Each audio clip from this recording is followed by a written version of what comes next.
Welcome to the Phillips. My name is Jonathan Binstock. I'm the Vredenberg Director and CEO. For those of you who I haven't had the pleasure of meeting, I'm delighted you're here, distinguished guests, friends of the amazing Harvey Ross.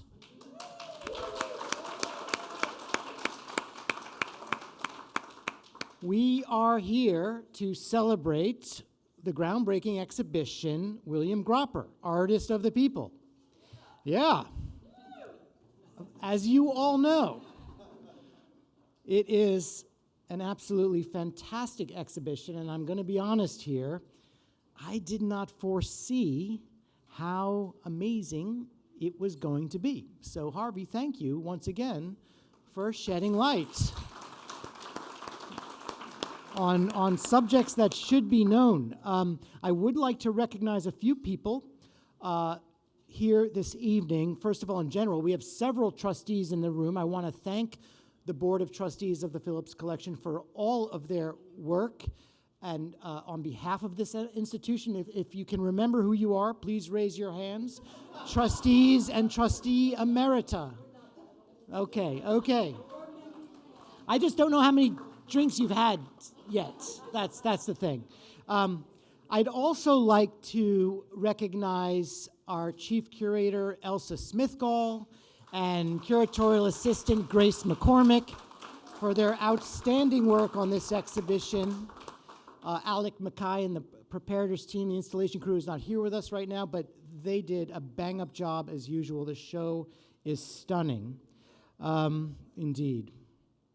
There are a lot of people who make exhibitions happen at the Phillips, so I'm not going to thank them all, but we couldn't do anything here if every person to a person didn't do their crucial job here at the museum. So I'm thankful to the entire team. So Duncan Phillips bought a Gropper in 1940. Gropper is very much a part of the permanent collection of this institution. But this is the first time we've mounted an exhibition dedicated to William Gropper. And it's a very important project for us, and me personally, because I'm being educated quite substantially in this effort, over the course of this effort. The timeliness of the exhibition is another reason for its importance. It's not coincidental that it opens now. I'll say that. Harvey had this in mind, and Elsa had this in mind quite a while ago. But for the time being, I'm going to sidestep the opportunity to weigh in on the significance of the exhibition for this moment in our history. I invite you to talk amongst yourselves, have that conversation to your heart's content. What I would like to say is that at the very least, to simply take in this exhibition and to feel the feverish urgency of the art on display is to understand the exhibition's profound relevance for this moment in time. Well, thank you.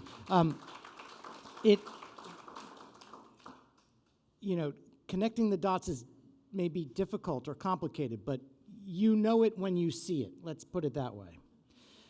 It's an exhibition that speaks to the core values of the Phillips Collection: social justice, democracy, the power of art to challenge and inspire.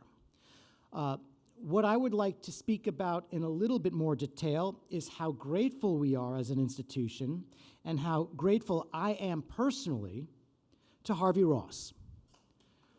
Yes. Harvey is a champion of the Phillips Collection, and his impact on this museum has been profound over the many years of his involvement with the Phillips. Harvey, you've created a legacy here, and that's undeniable, and we honor that this evening as we honor this exhibition. You are a focused patron, collector, and intellect. And I'm referring here not only to Gropper, but also to Jacob Lawrence, an artist who is a defining feature of our DNA here at the Phillips. in ways that I believe no other institution can claim. I'm not too clear on all the details of how you came to be this closely connected with the Phillips, but it must be the case that you chose the Phillips as much as the Phillips chose you. We're a good match, and I'm grateful for your partnership.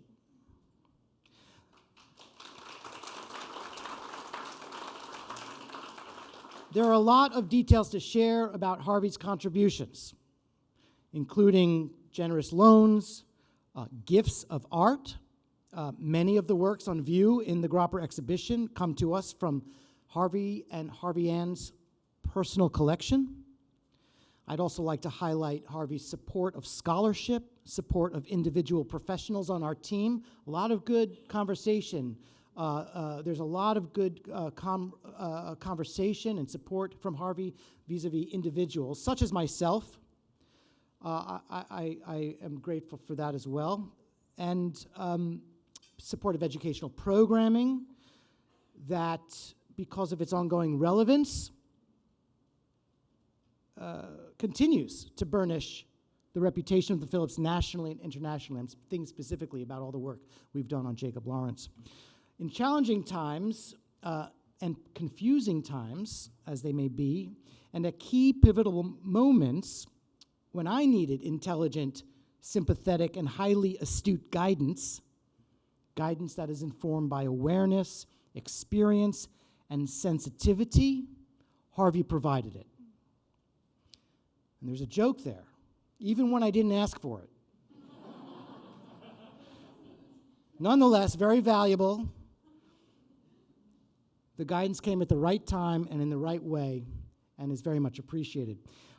Harvey, you have a keen understanding of not only what's happening in the world, but the pulse of it. This is what you have brought and continue to bring to the Phillips. Said in another way, you bring leadership, and we're grateful for that. Your passion for William Gropper, if I may, for a moment, attempt to pronounce the artist's last name with the love, admiration, and respect, Harvey, that you bring to the pronunciation of the artist's name. Your passion and support of William Gropper comes at just the right time. And just as all of your support does, it tends to be very timely. This is a part of what makes you so important to this institution and so appreciated by all of us, staff and board alike. Harvey, you are making a lasting difference in the life of the Phillips, and importantly, you are also making a lasting difference to the art historical legacy of William Gropper. Thank you for sharing your intelligence, excellence, and taste with us, which is another way of saying thank you for helping the Phillips to demonstrate its intelligence, excellence, and taste. And thank you also for helping the Phillips once again demonstrate its relevance to the world in which we live. Harvey, in appreciation for you and all that you bring to the Phillips, I would like to present to you something I have. Where is it? It's back there. Now's the time.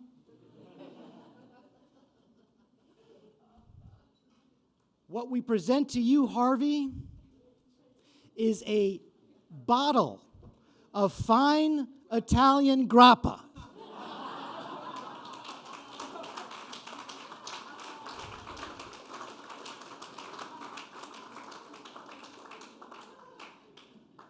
Everyone, please raise a glass and toast. I wish I had a glass. Maybe I can get one from a table here, Bridget. To Harvey Ross. Harvey! Thank you, Harvey. Thank you. Here, here.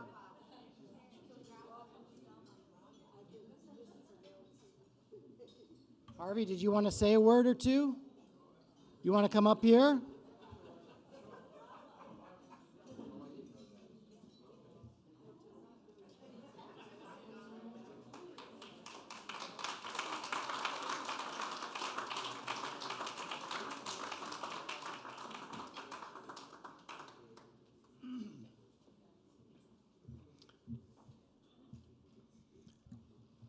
Thank you very much, Jonathan, for those kind words.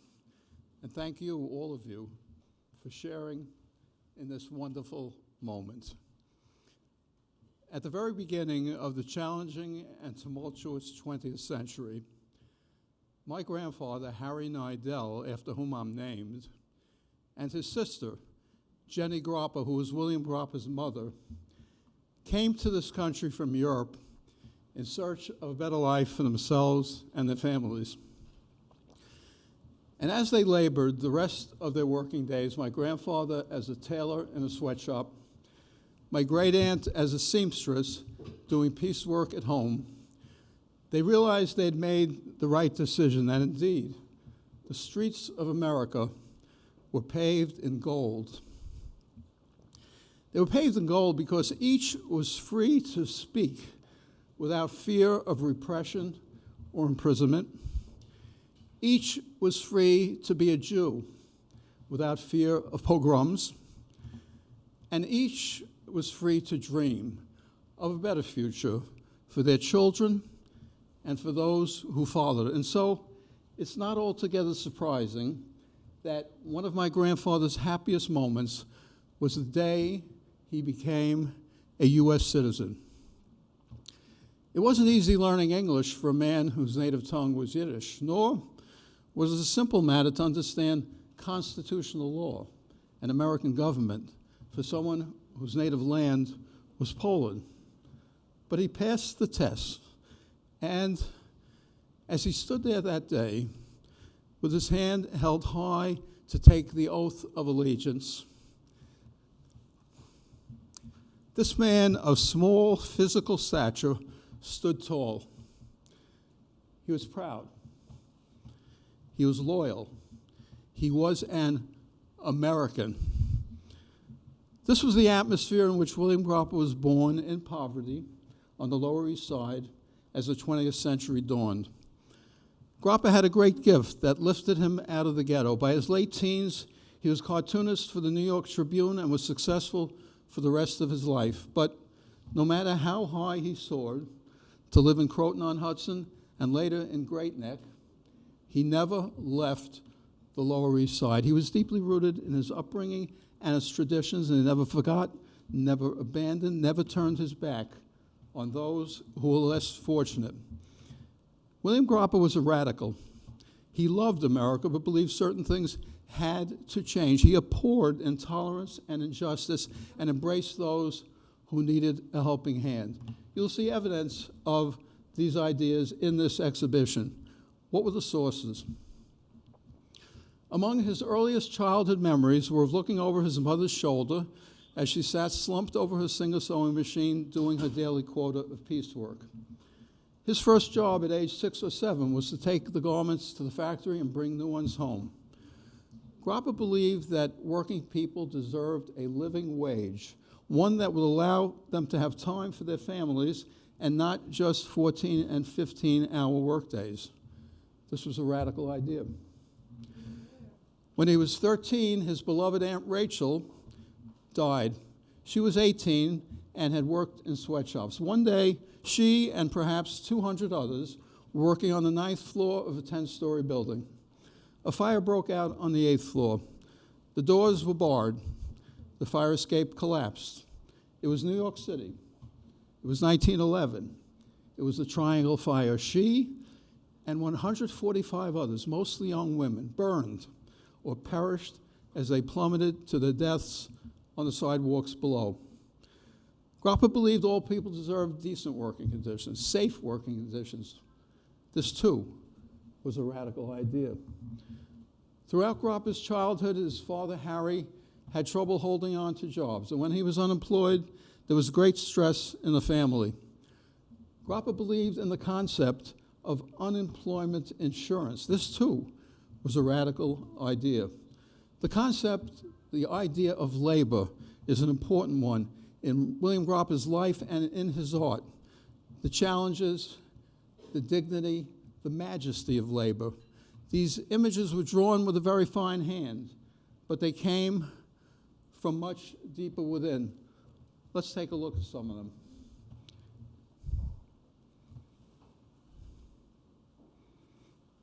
Bear with me. You might have seen this one. 14 feet high, cut off at the knee. This surely is the mythic figure of Paul Bunyan, but it's much more to William Gropper than that. This is what Gropper believed made America great in the first place. Individuals, small people, hundreds, thousands, tens of thousands, millions, coming together collectively to do great things, coming from all areas, different political philosophies, but working as one to create, to tower over mountains, to build dams, to move the country forward. This is 1936, his view of labor. Individuals, but when you look at them collectively, they fill the landscape. They fill it to the horizon. Different crafts, miners, machinery workers of different areas, different ethnicities, coming together to make this country great.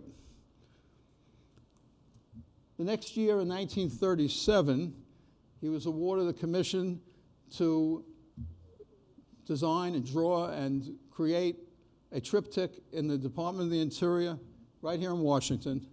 It's a monumental, extraordinary mural triptych. This is from the Smithsonian American Art Museum.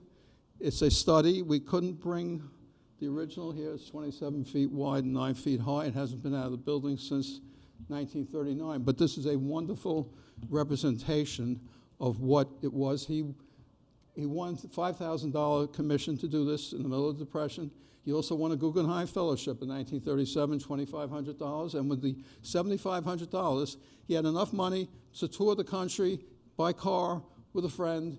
And he went across at that time in the summer of 1937, at a time when there was great labor unrest, major strikes, auto industry, steel industry, the Little Steel Strike, that famous incident, Philip Evergood's American Tragedy, took place in Memorial Day in East Chicago at that time. He was in the area going west, and he landed up in Washington State, the Grand Coulee Dam he looked at.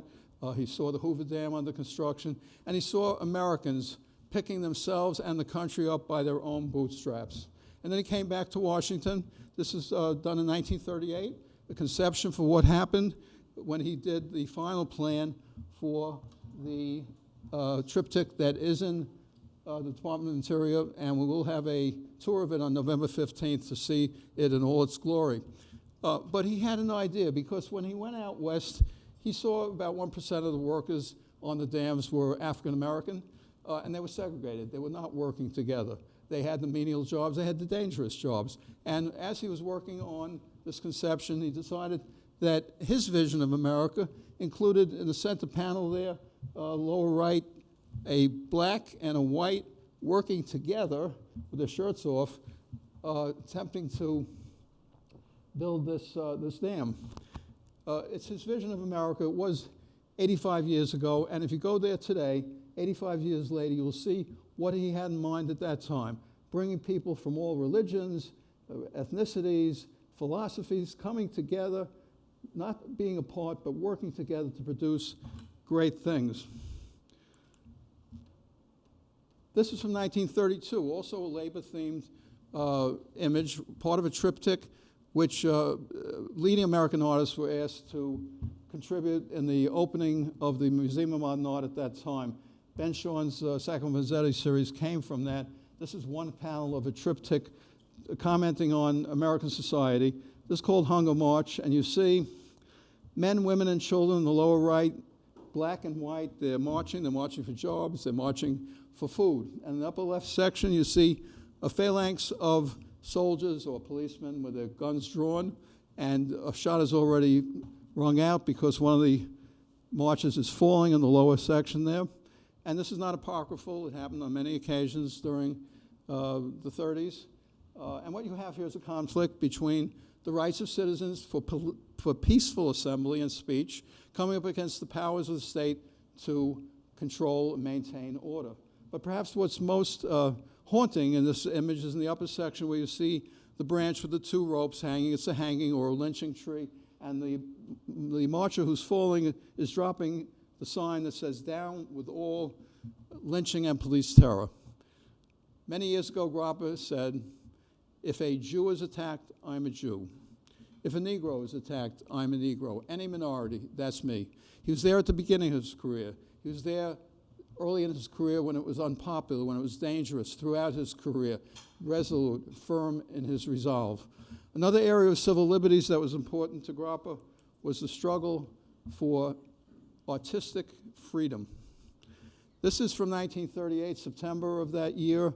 It was published in the New Masses, the Dice Committee. The Dice Committee was established just a few months earlier by Congress to investigate the ideological beliefs of artists and playwrights and authors who were part of the New Deal program, the WPA. Gropper immediately saw the dangers that could come from such an inquiry. It was not long before this committee became known as the House Un-American Activities Committee.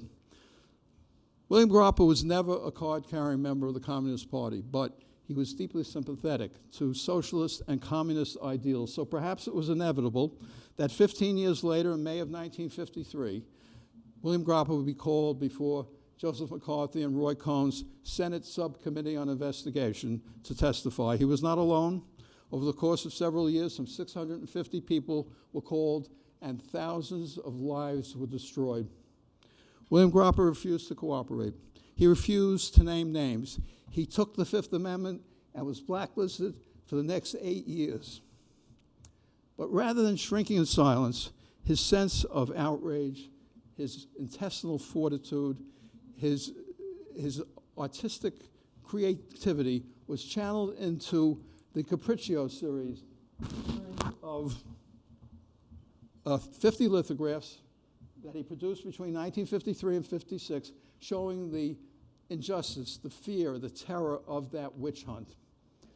It's one of his greatest artistic expressions, and I think the reason was that much of what he did in his life was in the abstract for civil rights, civil liberties. Yes, he benefited from good things happening, but this was personal. This is the whole system, justice, the police, society itself, coming down on one person. That could easily be William Gropper. So the passion, the technique, the artistry of this is an amazing creation.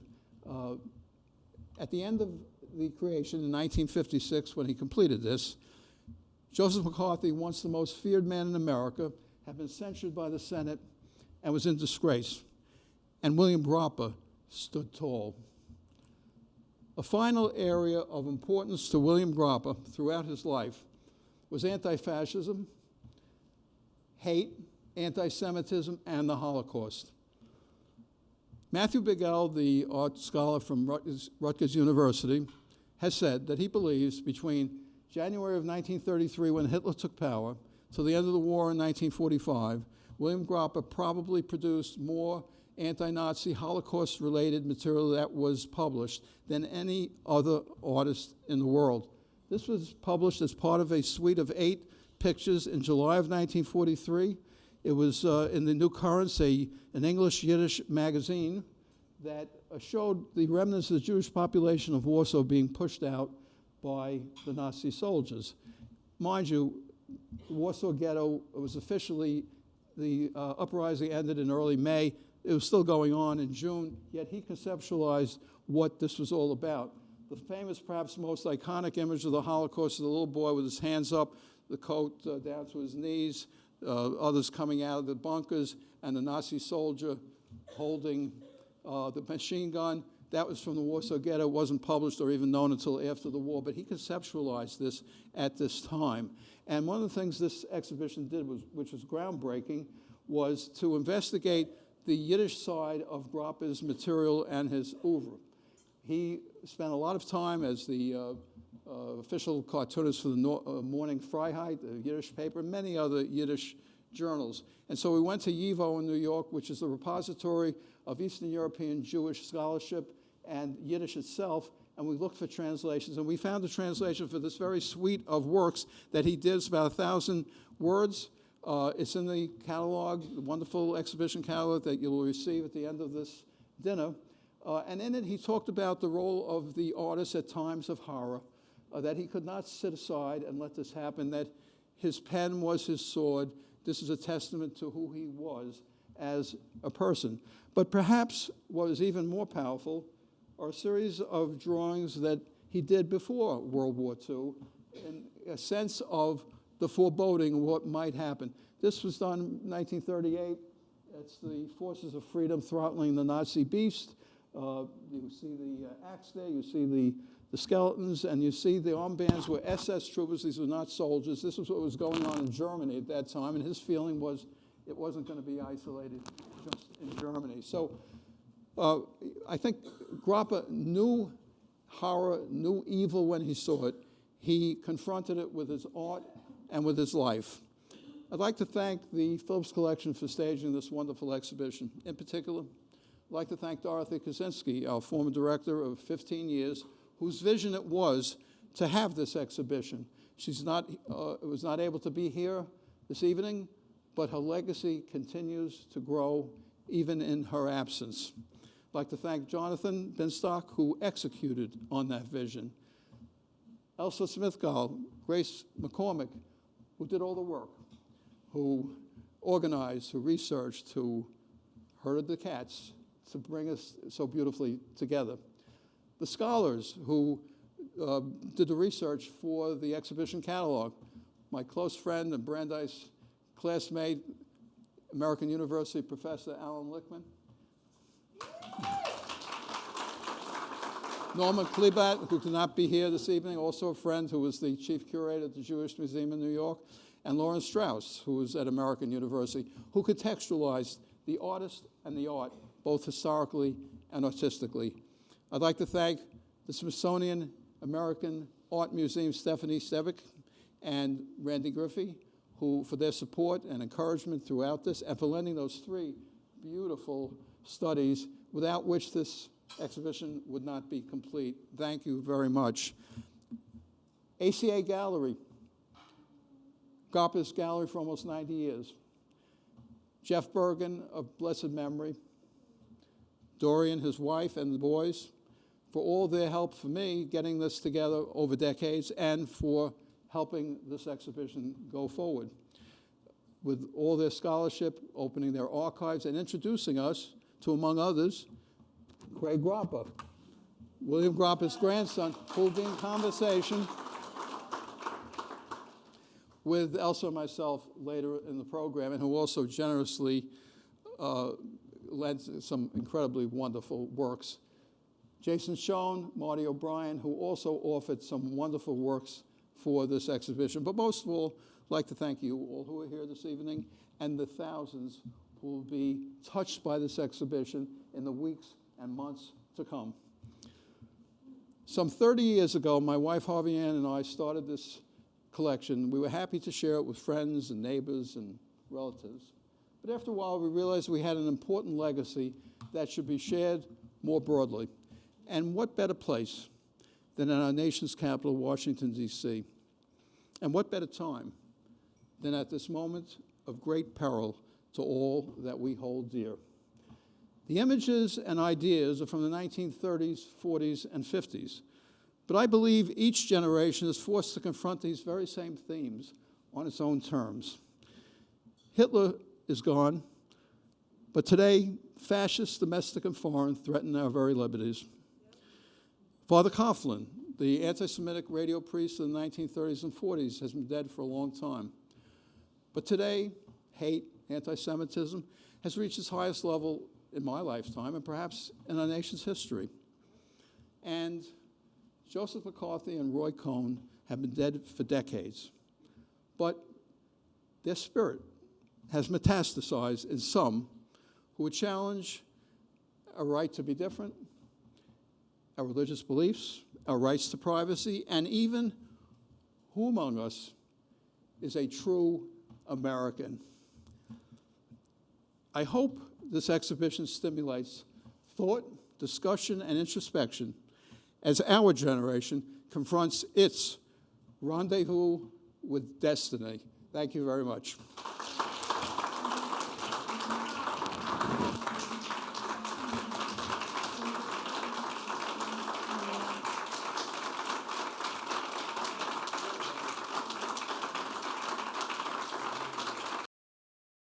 Thank you for the amazing speech, Harvey. So I think that we get to have the pleasure of being in a bit of a conversation. I want to also welcome Craig Gropper up here, the grandson of William Gropper and manager of the William Gropper estate. And I just want to add my warmest thanks to both of you for all that you've done to support our amazing exhibition. Wouldn't have been possible without you both, and Harvey was, I learned so much from you, Harvey, so I'm really grateful for all that you did. It really enriched the project and the catalog in so many ways and made it what it is today. So thank you all. And I think that we thought we'd have just some fun up here. Talking about, I mean, you know what, this is the end of the evening. We've got to lighten it up here. But I wanted to kind of, while I have two distinguished members of the Gropper family by relation, I wanted to sort of take a moment to ask, sort of starting with you, Craig, if you could kind of give us insight into the personality of William Gropper. I mean, we see through the work this amazing, bold, and courageous artist who doesn't stand down. And we see in the self-portrait, which is from Craig, a bit of his character shining through, a work that you live with. And I know you were just at the young age of 12, right, when your grandfather passed away. But you had a little bit of chance, I hope, to observe his personality and also just over time hearing a lot of stories. So what kind of picture can you paint for us a bit about his personality? Well, I was actually 11 when he passed away. Oh, I'm sorry. But that's all right. So my memory of him really is as a grandfather who was, I guess, an important person, they told me, I knew that he drove in his later years a big sky blue Cadillac convertible with white leather seats, which might contradict, the...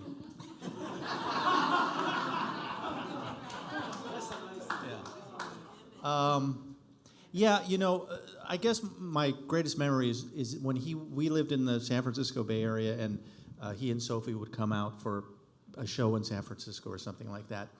And sometimes they'd come to the house, and we had pictures everywhere. Going in there is like what it was like growing up. Because he was so incredibly prolific, there was art everywhere in our house. I took it for granted because that was where I was living. But when he would come with Sophie, they would spend so much time walking through, treating the house like it was a museum, going through all his works, and they talk about it. And they were so into it, they were more into that than the 11-year-old or the 10-year-old or the 9-year-old grandson. I couldn't quite figure that out. But as my life has gone on, I understand it now. Well, I know that there's a lot of humor in the work. Would you consider that he had a good sense of humor as well? Yeah, and that's what everyone says. My mother says he was the life of the party. Everybody loved the guy. From what I understand, he'd work all day. He'd go into his studio, work 9 to 5, come out for cocktail hour, and then it was time to have fun. Did that every single day. Wow. Well, I know that you mentioned living with the works, and Harvey, I know that you have an incredible collection of works by Gropper, and I was just explaining the process of picking these works, which was very, took very deliberate, took a lot of time because there's so many, and there's so more than you could possibly put on the walls that you live with. But I wondered, and of course, the Paul Bunyan, that is one that I can only imagine what it's like to face that work on a daily basis in one's own intimate home. So I wondered if both of you, but starting with you, Harvey, what's it like to live with works by Gropper, and is there a particular work or work that you find especially meaningful or speaks to you that you want to call out? Sure. Well, it's hard to miss Bunyan, but it's more than just the image, it's the background behind that.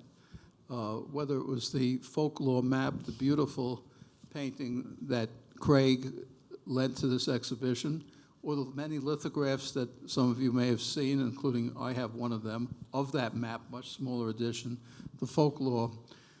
When I look at it, it's certainly the image of Paul Bunyan.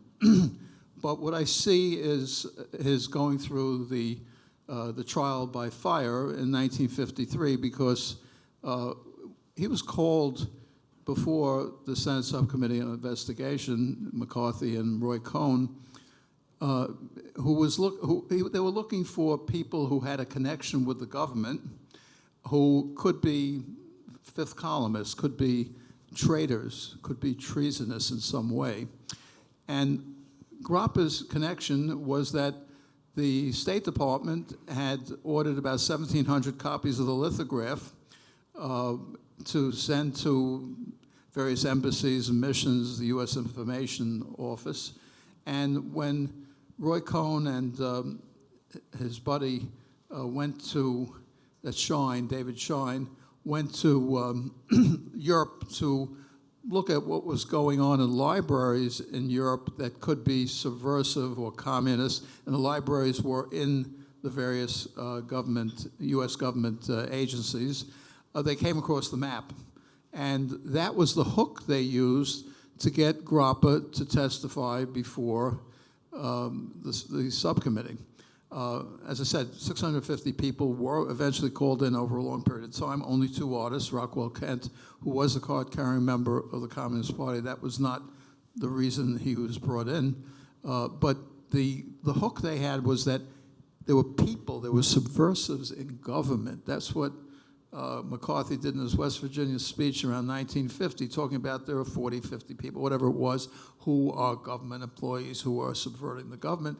And the only way they could get Gropper in was through his association, the contract, the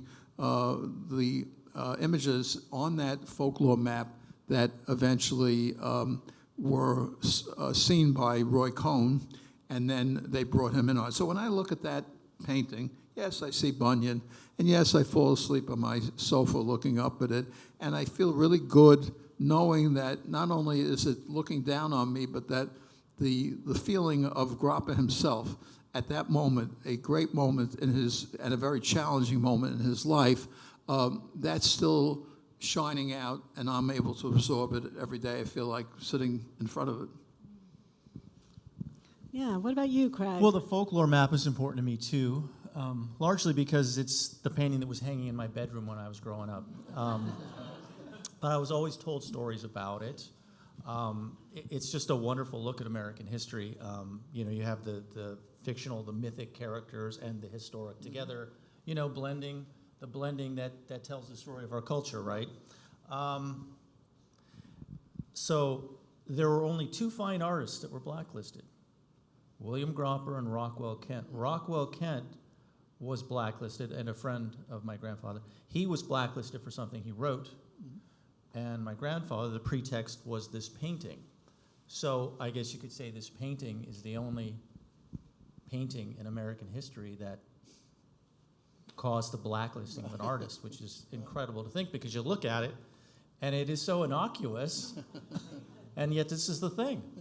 Yeah. Well, speaking of the blacklisting, I know how devastating it was for Gropper.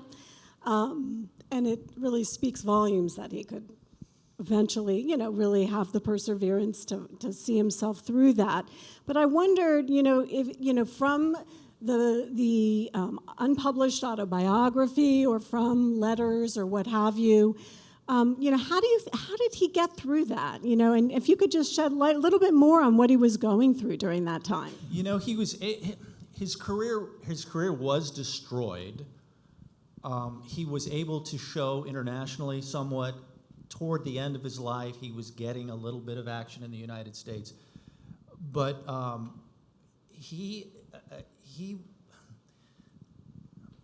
It upset him through his entire life, and there were people that he never forgave. But what's interesting to me about the whole thing is that, first of all, it affected more than just him. You know, you have FBI agents showing up at funerals and weddings and whatnot. My father was drafted into Korea, the Korean War. Once they found out who he was, they tried to court-martial him. So it affected the whole family. We had to hire a lawyer and fight it, and it was just, you know, like he didn't even want to be there. But my grandfather would write politicians, Jacob Javits, I have letters. He would plead, and this was in the late 60s. When is this going to end? When is this going to stop? His whole life, he expected an apology. He was waiting for an apology. It never came. But I think what's interesting about him is that he was always a patriot. You know, the propaganda during the war, I mean, he worked for the government. He wanted to go over and cover the action, but they didn't let him because they didn't trust him. But he was always a patriot. He didn't become a cynic. You'd think he would have become a cynic, but he never was. And I think because he expected the apology, it proves that he was never a cynic, because a cynic wouldn't expect an apology. But he always did, never got one. Well, I think that, you know, that what we see is in the work is that, you know, that he does have that fighting spirit. And I think that you're bringing up the fact that he, you know, wasn't a cynic. And I think that's, I'm already jumping ahead in my questions, but letting it flow organically here. I mean, I think what I wanted to ask you all both is that on the one hand, there really is a sense of foreboding. There's, you know, in the work, there is something very ominous and in the work. Would you consider at the same time that the work offers some sense of hope and idealism for the future? And I think that we were talking about this when we had a program here the other week with a journalist and a cartoonist. But thinking about how one of the comments that Gropper made is, you know, he said, you know, if the world wasn't full of hatred and greed, I would paint beautiful landscapes. But, you know, the artist is meant to paint the realities of their time. And by doing so, it's for the hope to make the future better. But I just wondered if you could comment a bit on the sense, do you think that in the work there's also that sense of optimism for the future? The sense of optimism and at the same turn that you see that he's certainly recognizing a lot of the dangers in the world around him. I think anyone who could appear before Joseph McCarthy in May of 1953, and I'm old enough to remember it. I was not quite 8, but I remember that was a moment that was very low in our nation's history. The next month, the Rosenbergs were executed, just to give you an idea, in June of 1953. And there was tremendous fear about Soviets, the bomb, spies within our midst. And yet, if you look at the transcript, and I know both of you have, and you did a wonderful job illuminating that transcript with the audio, he pushed back. Are you a map maker? No, a map. I'm an artist. You know, he pushed back to the most dangerous man, the most threatening man in America. And I think you cannot possibly be as strong and resolute as he was unless you had some kind of optimism about the future. And even at that moment, from 53 to 56, when he started on the Capriccio series, he went to Detroit, where he was being banned by Cranbrook, whatever the museum was that was going to show his works, and they wouldn't show it. And then he went to some people's house, supporters of his, and he started talking about what he was thinking at that moment. And he was thinking that he was ready to do capriccios like Goya before him to show what he was facing at that time.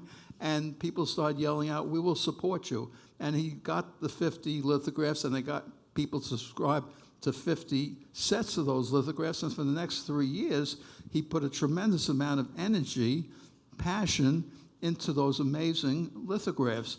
If he was just twiddling his thumbs, worrying about, geez, what do I do next, he never would have made it through. He had enough support and enough intestinal fortitude and optimism about the future that he was right.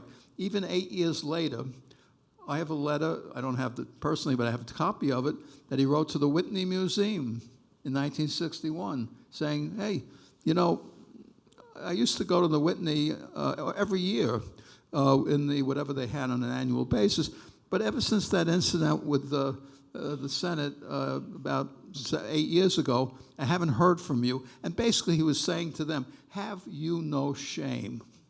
And that was at a time when things were finally starting to turn with Dalton Trumbo and Douglas making sure that he got his designation as the writer of Spartacus and things like that. At that point, finally, after 8 years, he had finally gotten back into society. How many people make it through 8 years? And in those days, you didn't have 1 million or 10 million people supporting you. People avoided you like the plague if you were on the blacklist. So he had tremendous intestinal fortitude, and he just didn't sit around. He did something, and he did it with passion. I think that's what brought him through these very difficult times. Yeah, it's interesting that through those dark times, when after his career was torpedoed, the output was still there. He was still working away as if one of these days, maybe someone will listen, you know, they'll get it right. And I think that's part of the optimism, is that he keeps going, you know, he keeps on trying until he reaches the higher ground. And that reminds me, I think it's in the Philip Evergood writings where they comment on the way that he and Gropper were censored, as you said, when they were supposed to be sent by the War Department to go document the war in North Africa, but then they rescinded.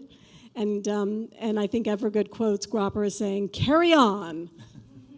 So yes, I think there is definitely some optimism there. Well, I think that we've talked a lot already, I know, but let's see if we can kind of flesh it out a little bit about why this show is so timely. Why is Gropper's work striking a chord today? Why? Why do you think? Well, to me, it's always been timely. This is nothing new. I see a lot of people here who are going to be part of Gropper Mania. It's just starting right now. But with Craig and myself and a few others, we've always felt the intensity, the importance, the timeliness of what he did. There's a universal aspect to dealing with hypocrisy. There's a universal aspect to dealing with injustice, racism, bigotry, all those kinds of things. This is nothing new. And he refused to accept things as they seem to be. He wanted to know how they were and how they are. And if you look at that, one of my favorites, from 1947, the Declaration of Independence drawing there, where all men are created equal, and except, you know, labor unions, government employees, artists, Negroes, Jews, women. That's 47, and it wasn't the first time he figured that out, and it's been going on for a long time, and he was consistent, never deviating from what he believed in throughout his life. And I think that's one of the reasons that occasionally, like now, and at other times, people pick up on something that's always been there. Yeah, the subject matter is timeless, so much of it, right? The stuff you just mentioned. Absolutely. And it's fascinating. We were here yesterday. I was here with my family, and the young people that came through, and they seemed quite interested, and I think surprised, you know. I think some people, you know, the younger people think that, you know, history started yesterday. Right about the time they were born. Right. And as I've mentioned before, all this is timely, I think, now because of how he was treated and what happens to somebody when they're considered an enemy from within. What can happen to you? You know, this kind of talk sometimes goes places. And, you know, do people understand that generally? I don't know. I don't think so. And I was talking to one of our museum assistants, we have many who are artists, and I think it was inspiring because they feel like they have the example of an artist who wasn't going to stand down, who was really going to use their art to really feel that they can express themselves and expose issues of the day, and to feel empowered to do so, as you said, is a really great example that he brings. So love that. And we have an artist in the room, Federico Salmi, who admires Gropper probably for that reason. Yes, Alan. Can I add something to that? Please, please. Thank you. I'm Alan Lichtman, professor of history at American University. You might have seen my essay. And I want to expand on the very important points that were just made. It was not just generally Gropper's depicting of injustice and threats to human rights and democracy. Gropper depicted very specific threats that have returned right now in our own society. I began my essay for this catalog by saying, Gropper does not just depict reality. He creates reality within his art. And his reality specifically speaks to us today. Look at what he was protesting in the late 1930s. Isolationism, our turning a blind eye to dictatorship, to brutality, to the destruction of human rights abroad. Not our problem. We don't need to consider that. We can just turn within. And that's exactly what we're facing today in this presidential election. Those who are claiming it's America first. We don't have to worry about dictators like Putin and his war in Ukraine. That's not our problem. We have to turn within. And Gropper very clearly and dramatically warned against that kind of indifference and the poison it represented. Then McCarthyism, right? So much he wrote about the so-called enemy within. And what are we seeing right now? A candidate talking about the enemy within, using the same words that Joseph McCarthy used, and even going beyond McCarthy and talking about using the military against political opponents abroad. Exactly what Gropper was warning about and shouting about and complaining about in the 1950s. And then, of course, the horror of the blacklist. And we are looking again at the possibility of a new kind of blacklist, of a candidate talking about using all the powers, all the strength of the government to imprison, to throw in jail, to persecute his political opponents.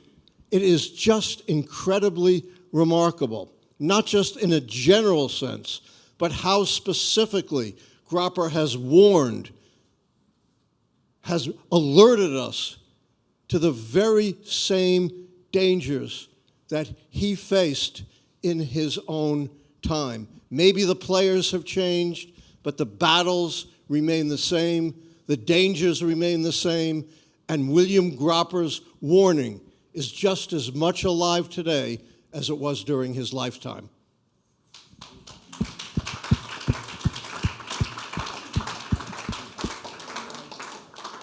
I rest my case. Well, I think what's really interesting about looking at the literature on Gropper in the 1940s, he's 20 years into his career. He's being lauded on the cover of, in an issue of Time magazine. The New Masses is actually celebrating Gropper Month, Gropper Emma, like you said, Harvey. So he's really at the height of his renown in the 1940s. Clearly, ACA Gallery gave him a big show. Yay! Continued to support him. So where we are today, we have an artist who really, has been underappreciated, left out of the, current history books. So what I wanted to ask you guys is, What do you hope will be his lasting legacy for future generations? What do you hope people will take away from this exhibition? And particularly as you're stewarding the legacy through the estate, Craig, I think I'd love for you to start us off in thinking about that. Well, I have to follow Professor Lichtman with this.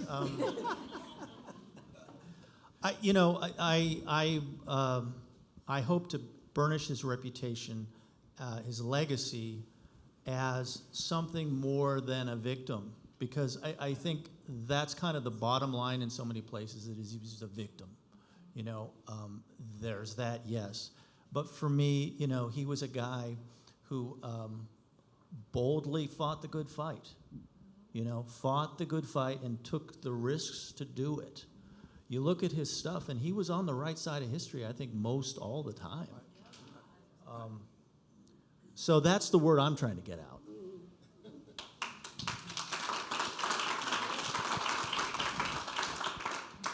I share that view, and I think that I was saying to others, and I've always felt it, that the difference between someone who's resolute and someone who is stubborn is that a stubborn person is a resolute person who is wrong.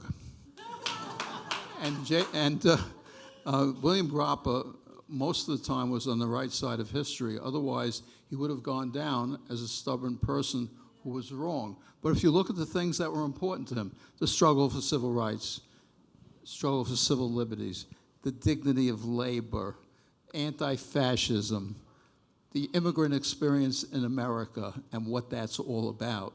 All those things are important parts of our past and our current environment and, frankly, the future. And he addressed them soberly and accurately for a long period of time, decades, and that was despite tremendous adversity, tremendous groups who were aligned, opposed him, who were in power, and he fought on the good fight. And while it hurt him personally at times, at the end, he triumphed because he looked for the truth, he found it, he tried to eliminate or reduce hypocrisy, and he's just on the right side, as you say, on most important things.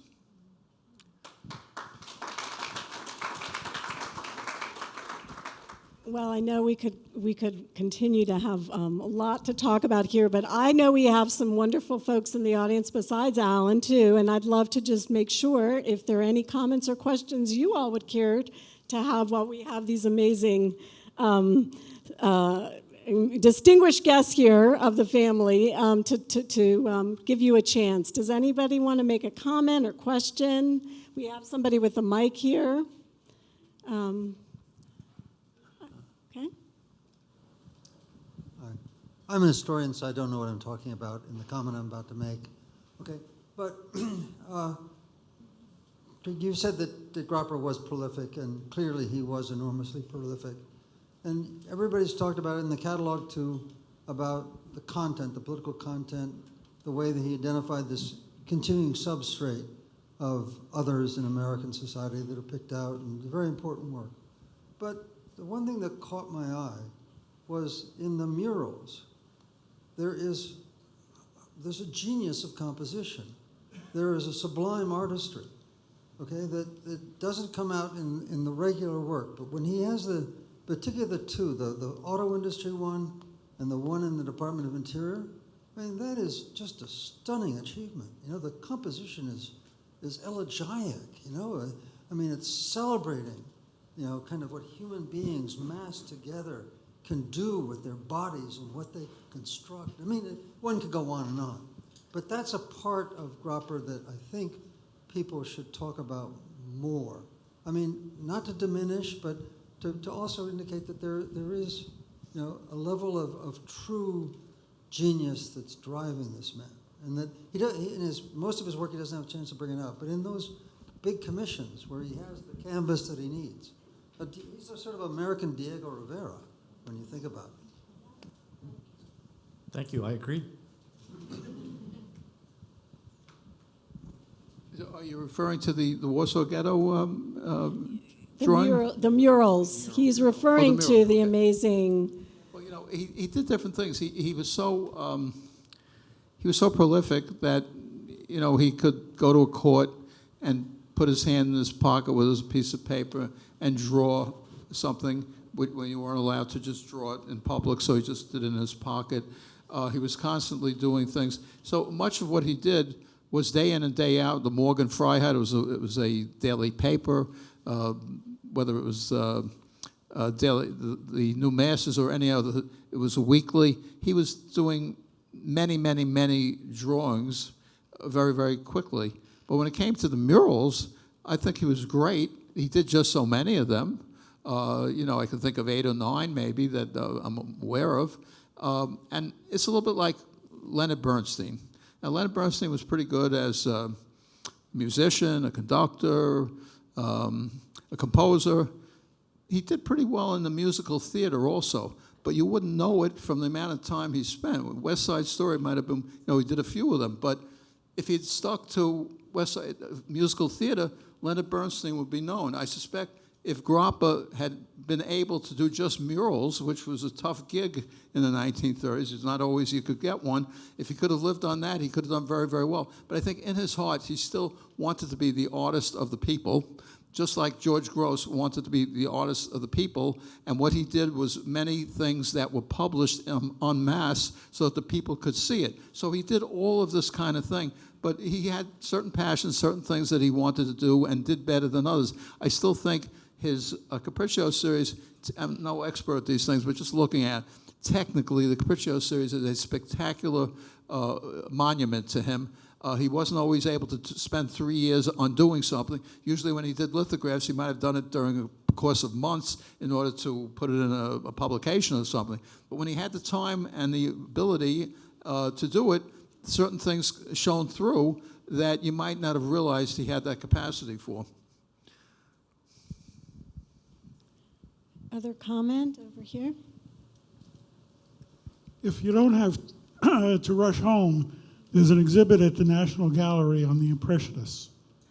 And one of the comments there, which shows the impressions and the fortitude of Craig and Harvey in collecting these pictures, is these are statements by artists of social conditions.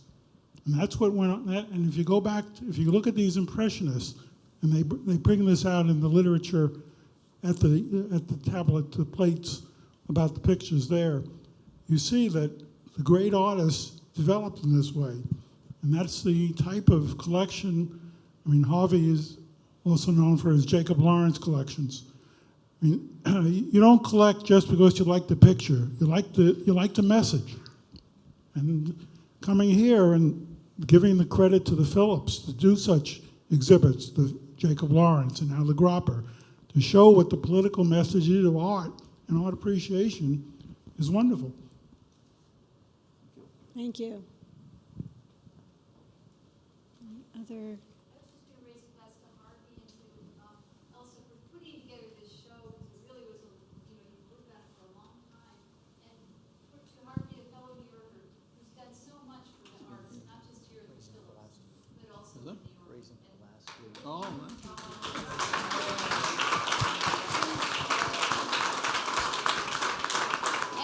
And there is another Gropper show out on the West Coast. Yeah, so if anyone is out west in San Diego right now at the San Diego Museum of Art, there's a Gropper show there as well. So get it on both coasts. All right. Well, it's been such a wonderful evening. I want to thank you all again, and big thanks. Let's end with a huge thanks again to Craig Gropper and Harvey Ross. Thank you. Thanks.